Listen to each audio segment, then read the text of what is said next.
Hello everyone, welcome to internet learning.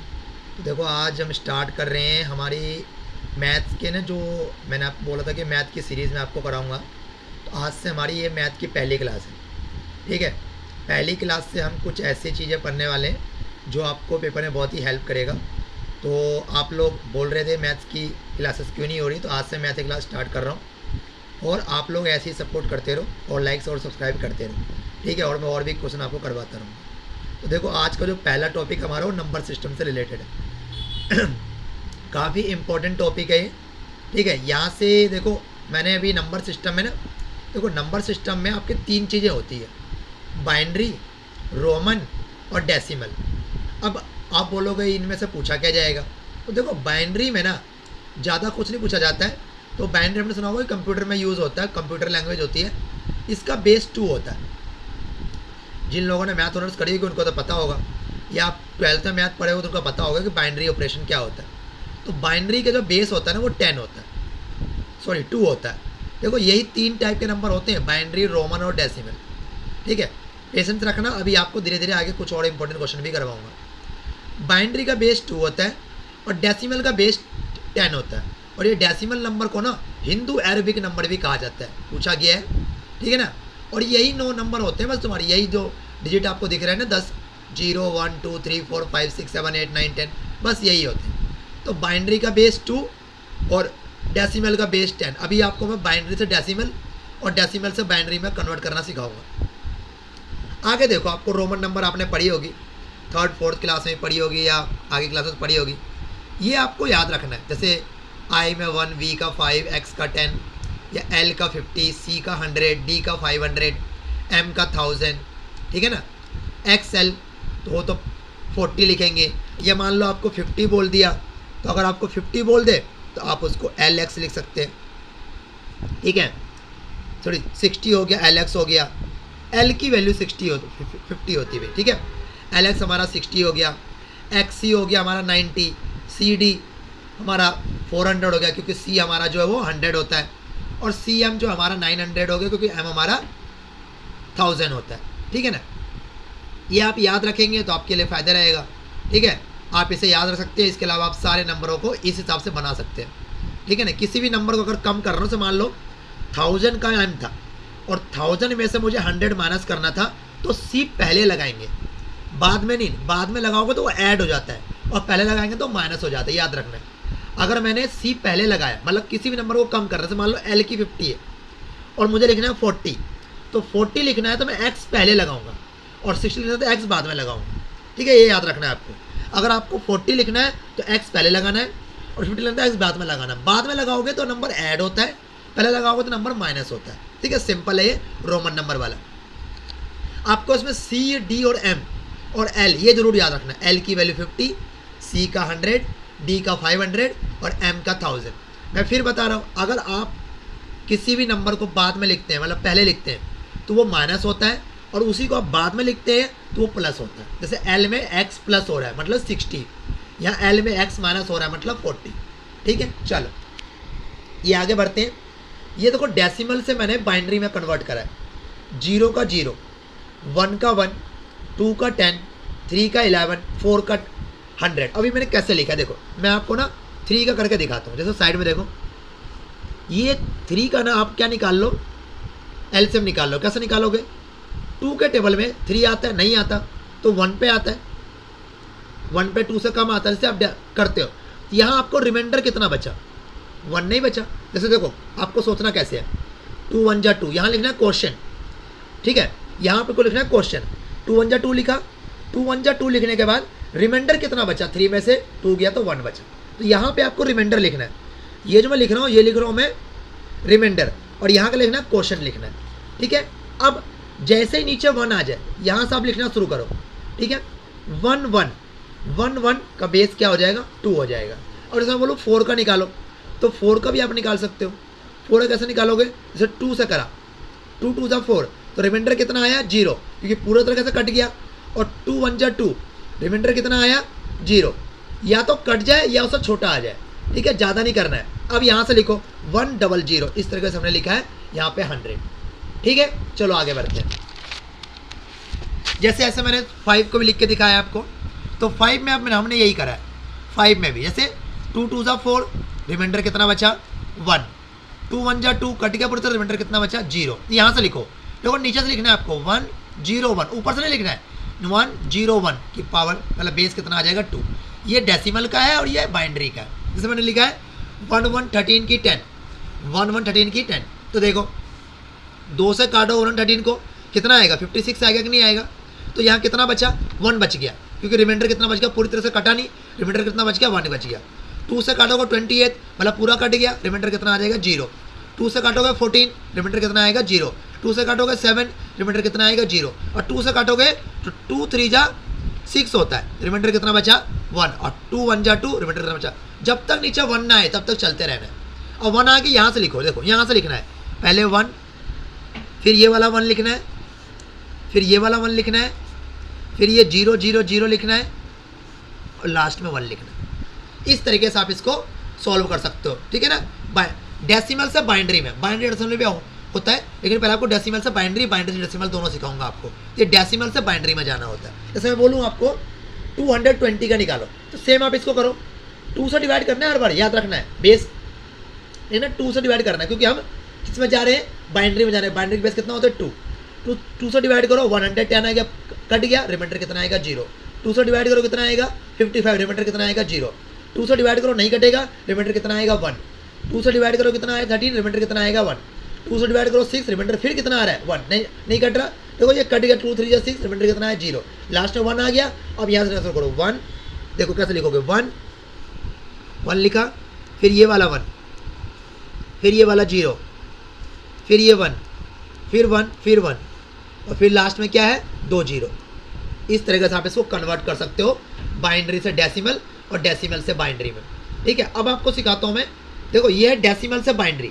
अब binary decimal कैसे करोगे, बाइनरी से डेसिमल, जैसे मान लो ये है, ये हमारा बाइनरी में लिखा है, उसको डेसिमल में लिखना है। तो करना है कि आपको पहले इसको लिख लो, यहाँ से शुरू करना है आपको 2 की पावर 0, अगले में काउंट करो 2 की पावर 1, 2 की पावर 2, 2 की पावर 3, 2 की पावर 4, 2 की पावर 5। इनको ना वैल्यू लिख के मल्टीप्लाई करना होता है। 2 की पावर 0 कितना होता है, किसी भी नंबर पावर 0 कितना होता है 1 होता है, तो 1 × 1 1 आ गया। 2 का स्क्वायर कितना हो जाएगा 4, 4 × 1 4 हो गया। 2 का क्यूब कितना हो गया 8, 8 × 1 8 आ गया। 2 4 कितना होता है 32 × 1 32 आ गया। अब 0 वाले को नहीं करा, क्योंकि मल्टीप्लाई करोगे तो 0 हो जाएगा, ऐड करो और आंसर आ जाएगा, ठीक है ना। जैसे देखो अगला वाला फिर से हमने ऐसे लिखा है इसको, ठीक है। जैसे 1 1 1 ये लिखा हुआ था ना, तो यहाँ शुरू करा 2 की पावर 0, इसके लिए 2 की पावर 1, इसके लिए 2 की पावर 2, 2 की पावर 3, 2 की पावर 4, 2 की पावर 5, 2 की पावर 6, है ना। अब 2 की पावर 0 कितना होता है 1, 1 × 1 कितना हो गया 1, ये सारा तो 0 हो जाएगा। 2 की पावर 4 कितना होता है 16, 16 × 1 16 हो गया। 2 की पावर 5 कितना 32, 1 × 1 32 आ गया। 2 की पावर 6 कितना 64, × 1 64 आ गया, ऐड करो आंसर आ गया। तो आप लोग खुद से भी क्वेश्चन ट्राई कर सकते हो, बाइनरी से डेसिमल और डेसिमल से बाइनरी। जैसे मैं आपको ये बोलूँ कि बताओ, जैसे ये वाला क्वेश्चन 1 0 1 1 0 0 1, इसका आंसर क्या होगा बाइनरी से डेसिमल में। ये आप होमवर्क लिख लो, ये आप होमवर्क मुझे कमेंट करके बताना, ठीक है ना। इसको आप कमेंट करके बताना, ठीक है ना, तो मैं आप उसे बताऊँगा कि सही है गलत है, ठीक है। आप इसको कमेंट करके बताना इसका आंसर क्या आया, ठीक है। चलो, इस जो मैं आपको अभी बता रहा हूँ इसके बेस पे एक क्वेश्चन पूछा गया है बीपीएससी में, जो आपका TRE 2 या TRE 3 जो हुआ है उसमें, ठीक है। इसमें सिंपल है, देखो ऐसे वाले क्वेश्चन क्यों पूछा जाता है कि आपको ना साइड दे रखा है, साइड से बताना है आपको कि एक्यूट और ऑब्ट्यूस राइट एंगल। देखो आपको एंगल से तो पता होगा, अगर एक एंगल 90 का है तो राइट एंगल होता है, अगर एक एंगल मोर देन 90 है तो ऑब्ट्यूस एंगल ट्रायंगल होता है, और सारे एंगल अगर 90 से छोटे हैं तो एक्यूट एंगल ट्रायंगल होता है। ये आपको एंगल से पता है, आपको पता होगा, ठीक है, इतना तो आप लोगों ने पढ़ी होगी। लेकिन साइड से भी आपको जानना चाहिए कि साइड से कैसे पता लगाओगे। तो अगर आपको 3 साइड दे रखा है तो किसी भी 2 नंबर का स्क्वायर का सम अगर तीसरे से ग्रेटर आता है, इसका मतलब वो एक्यूट है। क्या है, एक्यूट है। अगर 2 का स्क्वायर का सम तीसरे से लेस आता है मतलब वो ऑब्ट्यूस है, और 2 का स्क्वायर का सम तीसरे के बराबर आता है, ये नॉट इक्वल टू का साइन नहीं है, बराबर है, तो राइट एंगल आता है। जैसे देखो एग्जाम्पल लेते हैं, ठीक है ना, इसमें के एग्जाम्पल लेते हैं। इसमें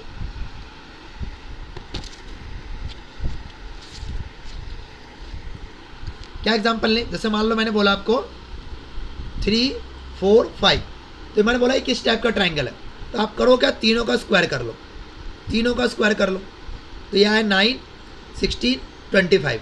अब 2 का स्क्वायर का सम तीसरे के बराबर आ रहा है, इसका मतलब क्या बन गया, ये राइट एंगल ट्राइंगल बन गया। ऐसे ही आपको करना है, अगर 2 का स्क्वायर का सम तीसरे से ग्रेटर आ गया तो एक्यूट, अगर लेस आ गया तो ऑब्ट्यूज, और इक्वल आ गया तो राइट एंगल ट्राइंगल है। ठीक है, चलो आगे बढ़ते हैं। ये मैंने कुछ इंपॉर्टेंट फॉर्मूला लिख रखा है, सक्सेसिव प्रॉफिट या सक्सेसिव इंक्रीज भी बोल सकते हैं आप इसको, सक्सेसिव इंक्रीज भी बोल सकते हैं, या इसको कंपाउंड इंटरेस्ट भी बोलते हैं। ठीक है ना, ये फॉर्मूला कब लगाना है आपको, जब 2 या 3 आपको बोल रखा हो कि हमने आपको लगातार डिस्काउंट दिया है, लगातार आपको कुछ प्रॉफिट हुआ है। जैसे मान लो पहला प्रोडक्ट बेचा आपने 10% का हुआ, दूसरे बेचा आपने 70% का हुआ, तीसरे बेचा आपने 30% का हुआ, तो आप अगर ऐड करोगे तो तीनों का जोड़ तो 110 हो गया, तो आपको 10% की प्रॉफिट भी नहीं, ऐसा नहीं होता है। ठीक है, इसके लिए आपको क्या करना पड़ेगा, ये दोनों फॉर्मूले लगाने पड़ेंगे। एक है सक्सेसिव डिस्काउंट का, जैसे दुकान वाला आपको बोलता है कि भाई मैंने आपको ना पहले 70% का डिस्काउंट दिया और फिर मैंने आपको 30% डिस्काउंट दिया, 2 डिस्काउंट दिया उसने आपको, तो क्या आपको उसने 100% दे दिया, आप सामान 100% ले जाओगे, नहीं। अगर आप इसको निकालोगे ना, वैल्यू पुट करोगे, तो देखो 70 + 30 - 70 × 30 अपॉन में 100, 0 से 0 कट गया। अभी देखोगे तो ये आ गया 100, 100 - 21 मतलब कितना आया, 79%। तो इस हिसाब से हमने पता करा कि 2 डिस्काउंट देने के बाद हमें उसने सिर्फ 79% का डिस्काउंट दिया है। तो आपको ये याद रखना है, अगर आपको सक्सेसिव इंक्रीज आ जाए या कहीं आपको मान लो कंपाउंड इंटरेस्ट अलग अलग दे रखा है, या 1 साल का 10%, 2 साल का कितना होगा, तो उससे वो भी आप यहाँ पर निकाल सकते हो इस वाले फॉर्मूले पुट करके। बहुत इंपॉर्टेंट फॉर्मूला है, सक्सेसिव इंक्रीज भी है, सक्सेसिव प्रॉफिट बोल रखा हो, सेम ऐसे निकल, तो मैंने निकाला ये वाला। ये सक्सेसिव डिस्काउंट है, जैसे दुकान वाला मूर्ख बनाता है कि आपको पहले 70 का दे रहे हैं, फिर 30 का दे रहे हैं, फिर 50 का दे रहे हैं। हम सोचते हैं भाई 150% का डिस्काउंट, इसका मतलब तो मेरे को प्रॉफिट हो गया, ऐसा नहीं होता है, उस पर भी उसको कुछ ना कुछ बच जाता है। ठीक है, तो आपको याद रखना है दोनों फॉर्मूले, सक्सेसिव प्रॉफिट वाला भी ये, लेकिन यहाँ पे याद रखना ये कंपाउंड इंटरेस्ट के लिए भी होता है। सक्सेसिव इंक्रीज बोलोगे तब भी लगाना है, और सक्सेसिव डिस्काउंट बोला गया हो तब भी लगाना है। ये आपको फॉर्मूला याद रखना है, मैं इसके क्वेश्चंस करवाऊंगा आगे, अभी तो आपको ये फॉर्मूले उतार लो, आपको ये बहुत काम आएगा। ठीक है, चल अब हम बढ़ते हैं। जैसे ये एक हमारा और भी एक फॉर्मूला है। ठीक है, जैसे मैं बोलूँ कि देखो X% का आपको प्रॉफिट हुआ और X% का ही लॉस हुआ। जैसे कोई बोलता है ना, क्वेश्चन आ जाता है कि आपने कोई सामान 10,000 का खरीदा, उस पर 10 मान लो आपका CP जो है कॉस्ट प्राइस 10,000 रुपये का, उस पर आपको प्रॉफिट हो रहा है 10% का और लॉस भी हो रहा है 10% का। अगर किसी सामान के खरीदने या बेचने पे सेम प्रॉफिट हो और सेम ही लॉस हो, तो याद रखना है आपको उसका ओवरऑल प्रॉफिट लॉस क्या होगा। 10 का स्क्वायर करो, नीचे लिखो 100, 100/100 मतलब कितना आ गया, उस बंदे को 1% का लॉस हो गया। तो याद रखना है आपको इस चीज़ में, इसमें आपको अच्छे से याद रखना है कि जब भी आपको प्रॉफिट और लॉस दोनों सेम हो, तो आपका जो आंसर होगा ना वो होगा x² / 100, x² / 100%, x² / 100%। ये आपका टोटल वैसे ओवरऑल लॉस ही होता है। जब भी आपको सेम प्रॉफिट और सेम लॉस किसी भी SP पे CP पे हो जाए, तो आप समझ जाना आपको क्या हो रहा है, ओवरऑल लॉस ही हो रहा है। ठीक है ना, जैसे कभी हम सोचते हैं ना कि भाई 10% का प्रॉफिट 10% का लॉस, इसका मतलब तो मेरे को कुछ नहीं हुआ, चलो मेरा तो हो गया, मतलब जनरल लॉस ना प्रॉफिट, ऐसा नहीं होता है। आपको उसमें हमेशा लॉस ही होता है। ठीक है, अभी आपको मैंने निकाल के बता दिया है, आपको ऐसे ही निकालना है। जब भी आपको किसी चीज़ में तो 2 सेकंड लगेगा आपको, क्वेश्चन भले ही बड़ा चला के बोल रखा हो कि 10,000 का सामान था, 10% का प्रॉफिट हुआ, 10% का लॉस हुआ, बताओ ओवरऑल क्या हुआ। तो आप CPS फॉर्मूला लगाने मत चले जाना, सीधा ही फॉर्मूला लगाना, आपका आंसर आ जाएगा। देखो एक ये क्वेश्चन TRE 2 या TRE 1 में आया था, आपको पूछा था 5 का स्क्वायर, 6 का स्क्वायर, 7 का स्क्वायर, 20 का स्क्वायर, बताओ ओवरऑल सम कितना होगा। तो देखो इसमें मैंने क्या करा है, 1 का स्क्वायर, 2 का स्क्वायर, 3 का स्क्वायर, ये मैंने ऐड कर दिया अपने आप, ताकि मेरा ये फॉर्मूला बन जाए। फिर 5 का स्क्वायर, 6 का स्क्वायर, और इसको मैंने लिख दिया 20 का स्क्वायर था। मैंने ब्रैकेट क्यों लगाया, क्योंकि मुझे सिर्फ इतने का सम निकालना है, ये मैंने एक्स्ट्रा लिखा है। अब देखो, अगर आपने 11th क्लास पढ़ी होगी तो आपको पता होगा सम ऑफ स्क्वायर टर्म का फॉर्मूला ये होता है। सम ऑफ स्क्वायर टर्म का फॉर्मूला 1 से लेकर 20 तक हो गया, n n plus 1 2n plus 1 upon में 6, ठीक है ना। ये होता है सम ऑफ स्क्वायर टर्म का फॉर्मूला। सम ऑफ एन का फॉर्मूला भी होता है एन एन प्लस 1/2।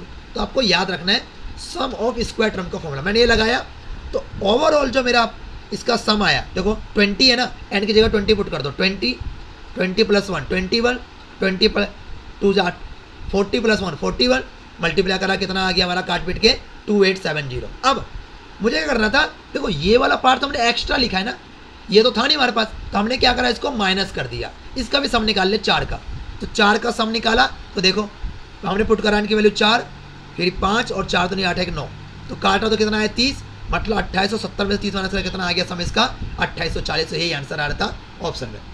बहुत ही इंपॉर्टेंट क्वेश्चन है, आप देख लो कैसे करना है इस टाइप के क्वेश्चन को। कोई भी चीज़ मिसिंग है आप उसमें प्लस करके अपना बना लो, और स्क्वायर टर्म का फॉर्मूला आपको याद रखना है, तभी आप कर पाओगे। N n plus 1/2 n n plus 1/2, ठीक है। चलो n n plus 1 2n plus 1 upon में 6, एन एन प्लस 1/2 तो सम ऑफ एन टर्म का फॉर्मूला होता है, ये n n plus 1 2n plus 1 upon में 6, ठीक है। चलो आगे बढ़ते। देखो ये मैंने फॉर्मूला लिख दिया है कि अगर मान लो आपको वो बोल दे कि अगर इसमें आपको बोलते हैं कि सम ऑफ एन टर्म का फॉर्मूला, मतलब इसमें कोई स्क्वायर नहीं है तो आपको लगाना है एन एन प्लस 1/2, और आपको बोलते हैं स्क्वायर टर्म का फॉर्मूला तो n n plus 1 2n plus 1 upon में 6। क्यूब टर्म का फॉर्मूला इसी का स्क्वायर हो जाता है, इसी को नंबर का स्क्वायर हो जाता है, ठीक है। अगर आपको इवन नंबर का सम बोलते हैं, इवन नंबर का, तो काउंट करो जितने नंबर उसका स्क्वायर कर दो। जैसे मैं बोलूँ क्वेश्चन में ये बोल दे 11 इवन नंबर का सम, सीधा 11 का स्क्वायर करा 121 करके देख लेना, यही आ रहा होगा आंसर। 11 इवन नंबर का सम, और अगर आपको ऑड नंबर का सम बोल दे तो ये formula n n plus 1 n n plus 1, ये ऑड का है ये इवन का है, ठीक है। याद रखना आपको, ये ऑड का है और ये वाला इवन का है। अगर आपको ऑड का सम बोले तो जहाँ आप और सम थोड़ा करने जाओगे, मान लो उसने बोल दिया 99 ऑड नंबर का सम, तो 99 का स्क्वायर कर दो भाई, 99 का स्क्वायर कर दो। 99 वाले की ट्रिक आपको पता होना चाहिए कैसे मल्टीप्लाई करते हैं। आप लोग बोलोगे कमेंट में, मैं आपको बताऊंगा जरूर। कमेंट करना अगर आपको 9 वाले नंबर का स्क्वायर का सीखना है या 9 वाले नंबर का मल्टीप्लाई के सीखना है, मैं आपको बहुत आसान ट्रिक बता सकता हूँ उसका, ठीक है। लेकिन आप कमेंट करोगे तभी बताऊँगा मैं इसका। उसके बाद ये ऑड का ये इवन का है, जितना नंबर का बोले, अगर 100 ऑड बोला तो 100 का स्क्वायर कर दो, 20 ऑड बोला 20 का स्क्वायर कर दो, 2 मिनट में आंसर आ जाएगा, ठीक है। चलो आगे बढ़ते हैं, ठीक है। ये कुछ एसआई का फॉर्मूला होता है, आपको पता होना चाहिए, सिंपल इंटरेस्ट का फॉर्मूला। देखो मैं अभी क्वेश्चन नहीं करा रहा हूँ, थोड़े आपको पहले चीज़ें इसमें बता देता हूँ, फिर हम शुरू करेंगे थोड़े थोड़े मैथ, ठीक है। कुछ कुछ क्वेश्चन मैं करवाऊँगा बीच बीच में, लेकिन आपको पहले समझना पड़ेगा कि आपको मैथ्स कितनी याद है, तभी आप पेपर ये पास कर पाओगे मैथ्स वाला, ठीक है ना। तो मैथ्स में ढंग से आपको सीखना है थोड़ा सा, कुछ कुछ चीज़ें आपको पता होना चाहिए, जो ऐसी चीज़ें हैं जो आपको आनी चाहिए, बेसिक चीज़ें। जैसे सिंपल इंटरेस्ट, इससे क्वेश्चन पूछे जाते हैं। सिंपल इंटरेस्ट का फॉर्मूला क्या होता है, principal rate of interest time upon 100। अब क्या होता है, हमें मैंने ये क्या लिखा है, ये रेट ऑफ इंटरेस्ट है 10%, 1/10। आपको ना फ्रैक्शन से बहुत काम लेना है भाई, आपको क्वेश्चन सॉल्व नहीं करनी है, शॉर्टकट तरीका आप नहीं अपनाएंगे तो टाइम लग जाएगा। तो 10% को क्या लिखा मैंने, 1/10, यही होता है ना, 10/100 काटोगे तो 1/10। याद रखना है, नीचे वाला देखो रेट ऑफ इंटरेस्ट लगता है प्रिंसिपल पे ही लगता है ना, तो नीचे वाला प्रिंसिपल को डिनोट करता है और ऊपर वाला सिंपल इंटरेस्ट को डिनोट करता है, ठीक है ना। मान लो आपको अमाउंट बोला है निकालने के लिए, तो कितना हो जाएगा इसका अमाउंट, प्रिंसिपल हो गया 100, ऐसा ही कितना है 10, तो 110% निकाल लो आप उस चीज़ को जो आपको गिवन है, फट से तुम्हारा आंसर आ जाएगा, ठीक है ना। जैसे मान लो प्रिंसिपल कितना है 10, हाँ सॉरी 100, ऐसा ही कितना है 10, तो आपका अमाउंट कितना होगा 110%। मतलब जो भी आपको नंबर दे रखा है उसका 110% निकालो और आपका अमाउंट आपके सामने होगा, सॉल्व करे बिना। अब अगर मान लो ऐसा ही है और आपको निकालना है 4 साल का और रेट ऑफ इंटरेस्ट 10% है, तो आप 10% हिसाब से मत निकालो, सीधा 40% निकाल लो, ठीक है ना। मान लो आपका रेट ऑफ इंटरेस्ट कितना है 10 और टाइम कितना है 4, तो सीधा 40% निकाल लो उसका, सीधा 40% उस चीज़ का। और प्रिंसिपल हमेशा 100% होता है, ठीक है। ये देखो मैंने निकाल के दिखाया भी है। अमाउंट निकालना है, प्रिंसिपल कितना 100, ऐसा ही कितना 20, तो कितना निकालोगे आप अमाउंट, 120% निकालो उस नंबर का, ये चीज़ याद रखना है, ठीक है। चलो आगे बढ़ते हैं इस वाले क्वेश्चन पे। जैसे ये क्वेश्चन है, बहुत ही इंपॉर्टेंट क्वेश्चन है इसका, कि मान लो एस आई है हमारा, एस आई अगर प्रिंसिपल के प्रोपोर्शनल हो और आर और टी कॉन्स्टेंट, ऐसे बोलते हैं। जैसे मान लो उसने बोल दिया आपको क्वेश्चन में कि आपका सिंपल इंटरेस्ट दुगुना हो जाता है तो प्रिंसिपल भी दुगुना हो जाएगा, आपका सिंपल प्रिंसिपल आधा हो जाता है तो सिंपल इंटरेस्ट भी आधा हो जाएगा। अगर प्रिंसिपल एस आई के प्रोपोर्शनल है तो आपको जैसे कोई भी टाइम बोले कोई फर्क नहीं पड़ता, रेट ऑफ इंटरेस्ट और टाइम कांस्टेंट है। सीधा बोला उसने कि 1000 रुपये पे 100 रुपये मिलता था तो 2000 रुपये कितना मिलेगा भाई, सीधा दुगुना कर दो, 1000 का 2000 करा तो 100 का दुगुना कर दो, 200 हो जाएगा। लेकिन मान लो ये वाला बहुत इंपॉर्टेंट है जो मैंने लिखा है, अगर मान लो सिंपल इंटरेस्ट प्रिंसिपल का दुगना है लेकिन रेट ऑफ इंटरेस्ट का तिगना है तो ऐसा ही क्या होगा, 6 गुना हो जाएगा, 2 तिया 6। ऐसे आप यहाँ भी सोच सकते हो, अगर सिंपल इंटरेस्ट प्रिंसिपल का दुगना है, जैसे मान लो कि सिंपल इंटरेस्ट 2 गुना हो गया, मान लो कि 1000 पे आपको 100 मिल रहा था तो 2000 पे 200 मिलेगा, है ना। अब रेट ऑफ इंटरेस्ट तिगुना हो गया, रेट ऑफ इंटरेस्ट तिगुना हो गया तो आपका जो ऐसा ही होगा ना वो 6 गुना हो जाएगा। अगर आप मान लो यहाँ पे रेट ऑफ इंटरेस्ट को तिगुना कर देते हो, पहले 10% था अब 30% हो गया तो पता है ऐसा ही कितना हो जाएगा, ऐसा ही हो जाएगा आपका यहाँ पे 6 से गुना कर दो 100 का मतलब 600 रुपये हो जाएगा। निकाल के देखना आप, यही आएगा, ठीक है ना, निकाल के देखना आप, क्योंकि 6010% कितना होता है, 600 होता है, 6010% कितना होता है, 600 होता है। ये एक बहुत ही इंपॉर्टेंट क्वेश्चन है, बहुत ही अच्छा क्वेश्चन है। उसने बोला कि आपका रेट ऑफ इंटरेस्ट 12.5% है तो बताओ आपके कितने साल में आपका प्रिंसिपल सिंपल इंटरेस्ट के बराबर हो जाएगा। आपका रेट ऑफ इंटरेस्ट, ये रेट ऑफ इंटरेस्ट है 12.5% है, इसको लिखते हैं 1/8, फ्रैक्शन याद करना पड़ेगा आपको 1 से लेके 1/20 तक। अगर रेट ऑफ इंटरेस्ट 12.5% है, ठीक है, तो कितने साल में आपका प्रिंसिपल एसआई के बराबर हो जाएगा। देखो 1 साल में 1 मिल रहा है, प्रिंसिपल कितना है 8, तो 8 साल में हमारा एसआई और प्रिंसिपल बराबर हो जाएगा, ठीक है, ये आपको याद रखना है। चलो अब आगे बढ़ते हैं थोड़ा सा, ये हमारा कुछ और इम्पोर्टेंट क्वेश्चन है, इसके मैंने फॉर्मूले लिखे हुए हैं। जैसे मान लो ये आपने क्वेश्चन बहुत बार देखे भी होंगे, ये आप फॉर्मूला उतार भी सकते हो। अगर x + 1/x a है ना तो √x + 1/x, सीधा आपको फॉर्मूला याद रखना है a + 2 प्लस करो अंडर लगाओ आंसर आ जाएगा। अगर x + 1/x a है तो √x माइनस वाला क्या होगा, इसमें भी प्लस हो जाएगा, याद रखना है आपको, इसमें भी प्लस हो जाएगा। देखो इसमें प्लस होगा, सॉरी इसमें माइनस होगा, इसमें माइनस होगा, इसमें माइनस होगा, इसमें प्लस हो जाएगा, इसमें a + b का होल स्क्वायर लगा रहे हैं, इसमें प्लस होगा, इसमें माइनस होगा। अगर x + 1/x की वैल्यू a दे रखा है, अंडर वाला निकालना है तो आपको a + 2 करना, अंडर लगा देना, इसमें a + -2 करना, अंडर लगा देना। अगर आपको स्क्वायर वाले में जाना है तो a का स्क्वायर करो 2 माइनस कर दो, a का स्क्वायर करो 2 माइनस कर दो। और आपको अगर ये वाला निकालना है नीचे वाला, इसके आपको दोनों गिवन होगा तभी कर पाओगे आप, ये दोनों गिवन होगा तभी कर पाओगे आप, ठीक है। सीधा a b को मल्टीप्लाई करा आंसर आ गया। इससे इसको कैसे निकालते हैं, इस वाले पार्ट से इसको कैसे निकालोगे, तो ये भी आसान है, ज़्यादा कुछ नहीं है इसमें। करो क्या आप, जो ये नंबर है ना, ये वाला नंबर, इसका स्क्वायर करके देखो, प्लस माइनस हो ना, प्लस माइनस साइन अगर अलग अलग हो, प्लस प्लस हो तो माइनस करना, बाकी हर जगह प्लस कर देना। आप सीधा यहाँ से यहाँ पहुँच सकते हो, मतलब इससे ये निकाल सकते हो। अगर x + 1/x की वैल्यू a है तो x - 1/x की वैल्यू a² + 4 होएगा। अगर दोनों आ गया तो आप इस पर पहुँच जाओ, a × b कर दो। क्यूब निकालना है तो a³ - 3 है, a³ - 3 है। और अगर आपको ये दे रखा है, इससे ये निकालना है, इस वाले पार्ट से ये वाला पार्ट निकालना है तो b² + 2 माइनस प्लस प्लस होता है। याद रखना है आपको, साइन का भी ध्यान रखना है। देखो साइन कैसे ध्यान रखोगे, अगर आपका प्लस प्लस आ जाए तो आपको प्लस ही सॉरी माइनस होगा, प्लस माइनस आ जाए तो आपका प्लस कर देना, माइनस प्लस आ जाए तो भी प्लस कर देना, और माइनस माइनस आ जाए तो भी प्लस कर देना। ये आपको ध्यान रखना, मैं इसके लिए बता रहा हूँ, आप इनमें सोचना प्लस प्लस माइनस होता है, ये उसके लिए बताया है ना। कहीं आप मुझे कमेंट करके बता लगा सर आपको तो मैथ से नहीं आती, ठीक है ना। तो ये इस वाले क्वेश्चन के लिए प्लस प्लस है, प्लस प्लस, देखो प्लस प्लस हो तो माइनस करते हैं, इस वाले में काम नहीं करेगा, ये इस वाले में काम नहीं करेगा, ये फॉर्मूला बना है, ठीक है। इधर वाले की बात कर रहा हूँ जितने भी है, ठीक है। ऐसे वाला निकालना हो आपको, सेम पावर वाला, उसकी बात कर रहा हूँ मैं, जिसमें भी सेम पावर हो, जिसमें भी सेम पावर हो उसके लिए है ये, ठीक है। जिसमें भी सेम पावर हो उसके लिए है, ठीक है ना, जिसमें भी सेम पावर हो उसके लिए है। ऐसे वाले की बात नहीं कर रहा हूँ मैं, ये फॉर्मूला बना है, ठीक है। इसकी बात कर रहा हूँ मैं, सेम पावर हो, प्लस से माइनस में जाना, माइनस से प्लस जाना हो, इसके लिए ये वाला फॉर्मूला है। हर बार यही होगा, +4 ही करना, आपका देखना आंसर आ जाएगा 2 मिनट में, ठीक है। चलो आगे बढ़ते हैं, ठीक है। ये सारे फॉर्मूले आपको उतारने हैं, ठीक है ना। चलो अब ये वाला देखो, x³ - 1/x³, इसमें a³ + 3a कर देना, और b वाला पार्ट मैंने पीछे लिखा हुआ है तो +3b कर देना। यहाँ से मैंने लिख दिया प्लस प्लस हो तो माइनस, माइनस माइनस हो तो प्लस, प्लस माइनस हो तो प्लस, प्लस माइनस प्लस हो तो प्लस। आपको ये दो चीज़ देखना पड़ेगा, ठीक है।